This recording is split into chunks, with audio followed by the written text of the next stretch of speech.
एक कथा, अमलेश्वर की कथा में हमने कहा था कि स्त्री से उसकी उम्र मत पूछो और पुरुष से उसकी आय मत पूछो। स्त्री से उम्र मत पूछो और पुरुष से जम के बोलो जरा, आय मत पूछो। क्यों?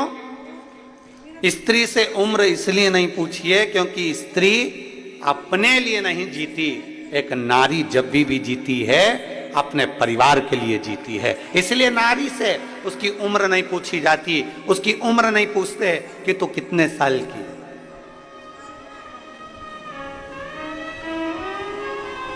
स्त्री से उसकी उम्र नहीं पूछी जाती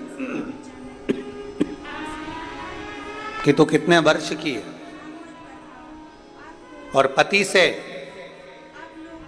ये जितने मेरे जीजा बैठे हैं यहाँ पे और जितने आस्था चैनल पर जीजा कथा सुन रहे हैं, इनसे इनकी आय नहीं पूछी जाती। तुम कितना कमाते हो, कितनी आवक हो रही है,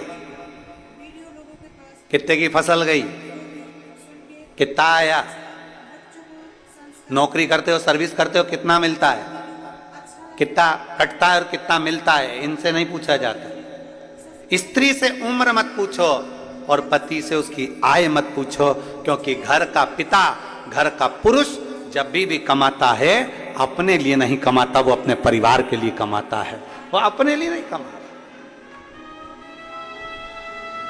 क्या पूछा जाए इनसे? एक नारी का पूरा जीवन, एक स्त्री का पूरा जीवन अपने परिवार के लिए लग जाता है, पूरा जीवन। मधुमक्खी छत्ता बनाती है,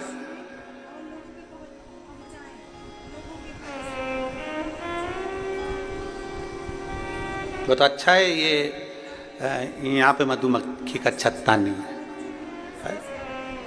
एक बार कहीं कथा करने गए थे बिहार साइड में, तो वहाँ मधुमक्खी का छत्ता था।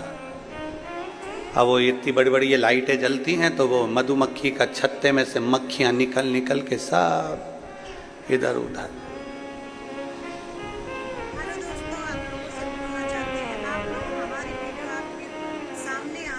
छत्तीसगढ़ सरकार को और छत्तीसगढ़ की प्रशासन को, दोनों को धन्यवाद है, बहुत बहुत साधुवाद, बहुत बहुत साधुवाद।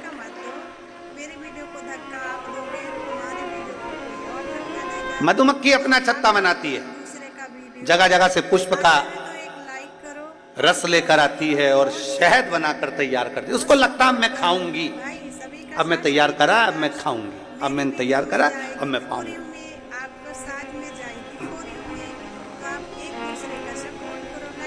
फिर सोचती है वो, अब मैं खाऊंगी।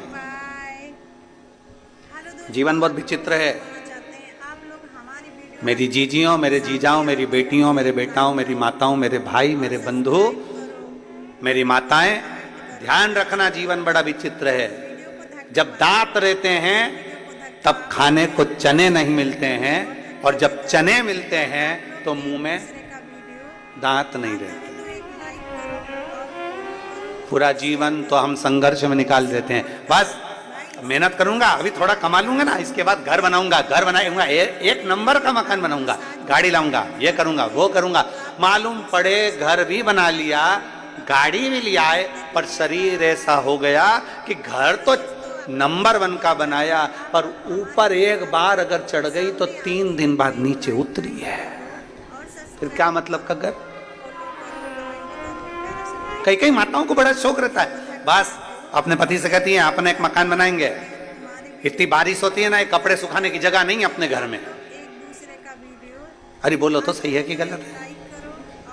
अपने यहाँ कपड़े सुखाने की जगह नहीं है, अपन एक मकान बनाएंगे और घर में ऐसा ऊपर ऐसा शेड लगा देंगे जहां पर कपड़े सूख जाए, कर जाए, और ऊपर अपन 2 मंजिल का बना लेंगे, बच्चों का कमरा अलग, इस बेटी का कमरा अलग, दामाद अलग, तो ये सब चीज कमरे कमरे बना देंगे और ऊपर अच्छी व्यवस्था कर देंगे कपड़े वपड़े सूखने की। अब मालूम पड़े बेचारे पति ने हिम्मत कर कर, मेहनत कर कर, कमा कर घर बना दिया। घर के ऊपर कमरे, कमरे के ऊपर छत भी बना दी और छत पे ऐसी व्यवस्था भी कर दी कि कपड़े सूख जाएं। अब मालूम पड़ा जब मकान बनाने का कहा गया था तब उम्र दूसरी थी, और आज जब कपड़े की बाल्टी लेके ऊपर चढ़ी तो मालूम पड़ा 4 घंटे तक वहीं पर बैठी है। भगवान भोलेनाथ, शंभुनाथ, त्रिकालदर्शी, कैलाशी, अविनाशी। इतने में नीचे आवाज पहुंची बहू के पास में, मम्मी क्या हो गया? इतने में मम्मी झरोके में से झांक के बोली, तेरी मम्मी जा रही ऊपर।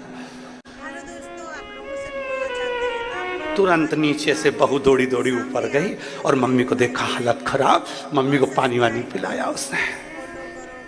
जब दांत हैं तो चने नहीं है, और जब चने हैं बोलते जाओ जम के दांत